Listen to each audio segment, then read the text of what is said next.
Padre, la Muy pregunta buen de día. hoy es la que ya Jesús una vez le hizo a los discípulos. ¿Quién dicen que soy yo? Unos dicen que soy un profeta, otros dicen que es Elías que está de vuelta, otros dicen que a lo largo del mundo ha habido gente que ha pensado que es un profeta o un socialista, un reivindicador de situaciones sociales, en fin, distintos puntos. Y para los cristianos Jesucristo es Dios. Ahora, ¿en qué puede fundamentarse todo eso? Muy bien, muchas gracias porque esta pregunta, ¿verdad?, que la hacen con tanta frecuencia, tal vez a raíz de películas y novelas y estos libros de divulgación que hablan de Jesucristo de modos extraños, el único modo de estar seguros de quién es Él es como Él se autopresentó, ¿verdad? Él mismo nos ha informado sobre su identidad y luego pidió una fe razonable, porque confirmaba con hechos y con milagros lo que Él decía que era. Pero el modo de saber quién es Jesucristo es ir a la Sagrada Escritura. Y en la Sagrada Escritura se presenta, y ese es el gran escándalo para los no creyentes, pero se presenta como Dios mismo, el Dios vivo, el Dios de Abraham, Isaac y Jacob, que no se había manifestado en todo el misterio de la Santísima Trinidad, y que en ese misterio íntimo se da la comunidad de tres personas en una perfectísima unidad singular de Dios. De esas tres personas, una que se llama el Verbo o la Palabra de Dios o el Hijo de Dios, tomó carne, sin dejar de ser Dios. Y ese es Jesús, Jesucristo. Miren cómo la Sagrada Escritura es absoluta y meridianamente clara en la revelación de la identidad. ¿Quién es Jesucristo? El Evangelio de San Juan, el último de los apóstoles que quedaba vivo a finales del siglo I, introduce toda la narración de la vida de Cristo con este prólogo famosísimo en el que dice esto: en el principio existía el Verbo, que es el modo de denominar a la segunda persona de la Santísima Trinidad. Y el Verbo estaba con Dios y el Verbo era Dios. Cuando dice Dios a secas se refiere a Dios Padre. Pero dice, y el Verbo era Dios y estaba con Dios. Miren cómo habla de esa relación personal. El Verbo estaba en el principio con Dios y todo se hizo por Él. Y sin Él no se hizo nada de cuanto existe. Claramente se está hablando de Dios creador. Claro. Y a continuación dice, y el Verbo se hizo carne y habitó entre nosotros. Y hemos contemplado su gloria, gloria que recibe del Padre como Hijo único lleno de gracia y de verdad. O sea que este Dios eterno, a través del cual todo se hizo, es el que se hizo carne y habitó entre nosotros. Eso los apóstoles lo creyeron firmísimamente al final de su vida, sobre todo cuando Jesús resucitó y el Señor se dejó decir a sí mismo una expresión que es por la que le habían condenado a muerte, que es cuando Santo Tomás, el apóstol incrédulo, se encuentra con Cristo resucitado después que los demás apóstoles, y Jesús le muestra los restos, cicatrices gloriosas que le quedaban de la pasión, y le dice, no seas incrédulo sino fiel y mete tus dedos en estas heridas. Santo Tomás le dice, Señor mío y Dios mío. Le hace la confesión con esas dos palabras que son palabras precisas, técnicas, en boca de un judío. Señor, en alguna otra ocasión ya lo explicábamos, significa Yahvé, es el nombre propio de Dios. Y Dios mío es el modo en que en la época del Imperio Romano se llamaba a la máxima divinidad. O sea, para el vocabulario no quedó la más mínima duda. Usó tanto la palabra judía como la palabra propia del Imperio Romano para designarlo a Jesucristo. Le dijo, Señor mío y Dios mío. Y San Pablo, el gran apóstol de los gentiles, cuando les escribe a los colosenses, miren con qué fuerza dice, en Cristo reside toda la plenitud de la divinidad corporalmente. No se puede decir la cosa más clara. Todo Dios está corporalmente en Cristo. O sea, en Cristo, que quiere decir encarnado. Es Dios que tiene cuerpo, es hombre verdadero. Por eso para nosotros, cuando los cristianos, cuando alguien nos pregunta quién es Jesús, nosotros no podemos andarnos diluyendo por miedo a que parezca excesivo este artículo de fe básico, fundamental, esencial. Jesucristo es Dios mismo, dentro de ese misterio de la Santísima Trinidad, es Dios mismo, la segunda persona, llamado el Verbo, porque es como el pensamiento de Dios Padre que brota eternamente de conocimiento de sí mismo, que subsiste dentro de Dios, como mis pensamientos están dentro de mí, y que se ha encarnado. Es como si hubiera salido de sí mismo para tomar el cuerpo y el alma humanos. Jesucristo es Dios verdadero y es hombre verdadero. No es una mezcla confusa.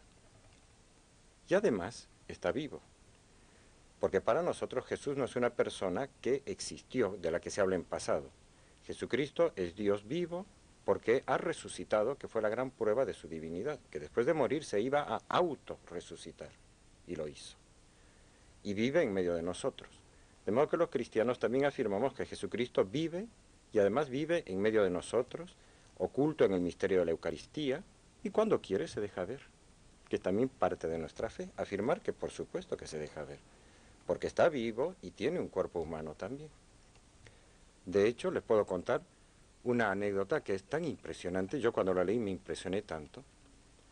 En la Segunda Guerra Mundial, al terminar la Segunda Guerra Mundial, se convirtió en Roma el gran rabino de la sinagoga de Roma, muy amigo del Papa Pío XII, que quedó admirado al ver cómo Pío XII hacía todo lo posible por salvar judíos en toda Europa de este terror del nazismo. Y cuando vio que incluso entregaba las riquezas de los cálices sagrados que había en el Vaticano y los mandaba a fundir para pagar y comprar judíos a los nazis, el hombre terminó de dar el último paso que ya se venía madurando en él desde hacía muchos años, en él y en su mujer.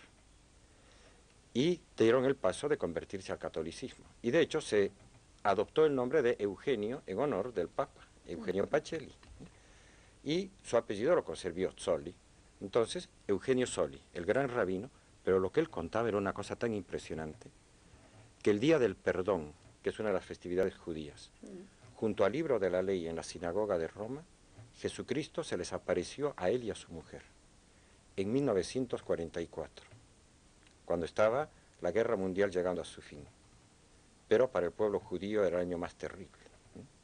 Y él lo escribe en el libro de su conversión con toda naturalidad. Claro que impresiona mucho encontrarse con un testimonio moderno de alguien que dice esto, pero para nosotros es nuestra fe. Jesucristo es Dios verdadero, es hombre verdadero y está vivo y vive en medio de nosotros, ¿verdad? Con Él hablamos, en Él pensamos, nos sentimos acompañados a lo largo de todo el caminar de nuestra vida. Bueno, es una respuesta muy sintética tal vez, pero yo creo que es lo esencial. Bueno, padre, vamos a hacer una pausa en todo caso y completamos después. ¿Cómo no?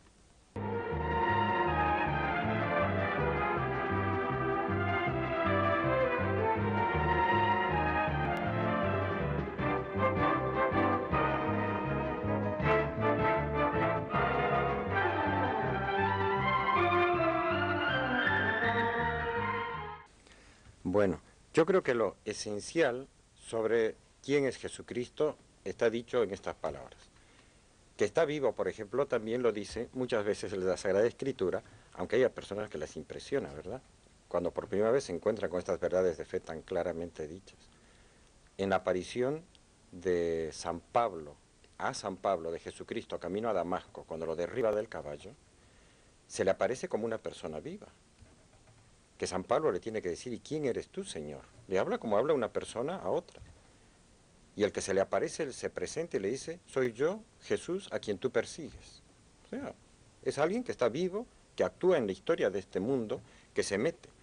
No como esos racionalistas, por ejemplo, la masonería, que piensa que es una superstición pensar que Dios interviene en la historia de este mundo. Hay que pensar, dicen ellos, que es un gran arquitecto que ha diseñado este universo, pero se abstiene de intervenir. Sin embargo, la Escritura dice que es todo lo contrario. Dios se ha encarnado y se ha quedado en este mundo e interviene en la historia. Por ejemplo, en la conversión de San Pablo. Hay, a lo largo de los 2000 años, desde la encarnación de Dios, muchas teorías y doctrinas que han tratado de modificar un poco esta, por decirlo así, esta crudeza con que se presenta el misterio de Dios hecho hombre. Por un lado, existieron al principio, en los primeros 3-4 siglos de la Iglesia Católica, los llamados herejes, es decir, que se apartaban de la verdad de la fe, porque negaban la humanidad y decían, Cristo, aunque parecía hombre, no era realmente hombre. Era Dios que aparentaba tener un aspecto humano. Algo así como los ángeles cuando se aparecen, porque evidentemente un ángel no tiene ningún tipo de elemento material en su ser, de modo que no es visible. Y cuando la Biblia dice que el arcángel San Gabriel se apareció a María Santísima, como explicaba muy bien Santo Tomás de Aquino, hay que creer que utilizaba los elementos de este mundo material para hacerse un disfraz, por decirlo así, y poderse hacer visible de algún modo. Santo Tomás, como no sabe cómo lo hacía, dice, tal vez condensando aire. No se sabe, pero tenía que hacer algo que fuera materialmente visible, ¿verdad? En cambio, Cristo no tenía ese problema, porque Él tiene un cuerpo verdadero. De modo que no es que Dios aparentaba tener cuerpo, porque si no, si fuera así, habría sido falsa la pasión y habrían sido falsos los dolores de Cristo. Toda la historia del Viernes Santo sería un engaño atroz. Eso era intolerable para los primeros cristianos. Pero había herejes que les costaba aceptar que realmente se hubiera rebajado a ser como nosotros, hombre. En cambio, el Catecismo de la Iglesia Católica, que lo cito con frecuencia, le aclara una y otra vez, continuamente, este misterio, lo tengo aquí marcado, de Jesucristo, que es verdaderamente hombre. La fe en la verdadera encarnación del Hijo de Dios es el signo distintivo de la fe cristiana. Así dice el Catecismo. O sea, si en esto no tenemos luz clara, realmente no tenemos la fe cristiana. Es el signo distintivo de la fe cristiana. Bueno, pues estos herejes del principio pensaban que no tenía humanidad. Era solo Dios y nada más que Dios. Era un pensamiento muy afín al venerable pensamiento judío, que pensaban que Dios no puede quedar contaminado por nada material. Dios es el absolutamente otro, el absolutamente invisible que no puede mezclarse con las cosas de este mundo miserable. Y esos cristianos pensaban de esa manera. Por otro lado, había otros muy extremistas, que podríamos llamarlos, eran los humanistas de la antigüedad, que pensaban que Jesucristo era puramente hombre. Eso sí, un hombre fantástico. Sí, van de un extremo al otro. Un hombre fantástico, lleno de todos los dones de Dios, amadísimo de Dios, pero no Dios. Porque en el fondo tenían el mismo prejuicio. ¿Cómo va a ser que Dios mismo haya tomado un cuerpo humano que necesita comer, dormir, todo, que de bebé necesitó pañales para cambiárselos, pero los famosos pañales de la entrada de Cristo en este mundo son como una prueba de su corporalidad auténtica? El Catecismo dice que los pañales son una indicación de la verdadera encarnación de Cristo. Ellos lo pensaban como una degradación. Como una degradación, ¿verdad? Como ese escritor, tantos de ustedes habrán leído La Metamorfosis de Kafka, que era de origen judío Kafka, ¿no? Y en el fondo tenía un problema que era teológico, no solamente existencial, como a veces lo presentan algunos críticos literarios. ¿Cómo va a ser posible que alguien tan perfecto se convierta en alguien tan imperfecto como un ser humano? Él en La Metamorfosis presenta ese hombre que tiene la perfección de un ser humano, que se va a dormir, está casado, tiene familia, y al día siguiente, al despertar, poco a poco empieza a darse cuenta que ha sufrido una metamorfosis, un cambio increíble. Se ha convertido en una especie de cucaracha gigantesca. Por adentro es hombre, pero por afuera es un animal monstruoso tipo cucaracha. Y empieza todo el drama de la película, o también de la novela, que parece tan incompatible eso que solo puede terminar en una tragedia. Esa mentalidad es la que aplica mucha gente a la encarnación de Cristo. Es imposible que todo Dios esté en ese hombre. Pero para nosotros esa es la verdad revelada. Y Jesucristo a los que no le creían les decía, si no creen en mí, crean en mis obras. ¿Quién puede resucitar a un muerto con solo decirlo? Y lo resucitaba delante de todos. ¿Quién puede prometer resucitarse a sí mismo y al tercer día aparecer? Y luego San Pablo decir, y la mayor parte de los 500 que vimos a Cristo resucitado todavía vivimos. O sea, había testigos presenciales. ¿Quién puede curar con solo su palabra a distancia, caminar sobre las aguas? Entonces el Señor decía, si no creen en mí, crean en mis obras. A 2000 años de distancia, nosotros añadiríamos, como también añade la Iglesia, hay todavía más abundancia de obras para creer. Son los milagros que ocurren en tantos lugares santos. Esos milagros que se piden a los candidatos a ser canonizados, que tienen que ser auténticos y se estudian hasta el último detalle, siguen ocurriendo. Y es la misma vida de la Iglesia Católica, tan maltrecha muchas veces en la historia, tantas veces amenazada de muerte y siempre en continuo vigor y nuevo renovamiento. El hecho de que haya subsistido ya es bastante milagro, ¿no? Es uno de los mayores milagros. Se llama la indefectibilidad de la Iglesia, que jamás dejará de seguir iluminando y enseñando a todas las naciones. Jesucristo tiene no solo sus palabras, sino sus obras para presentarse en sociedad en este mundo.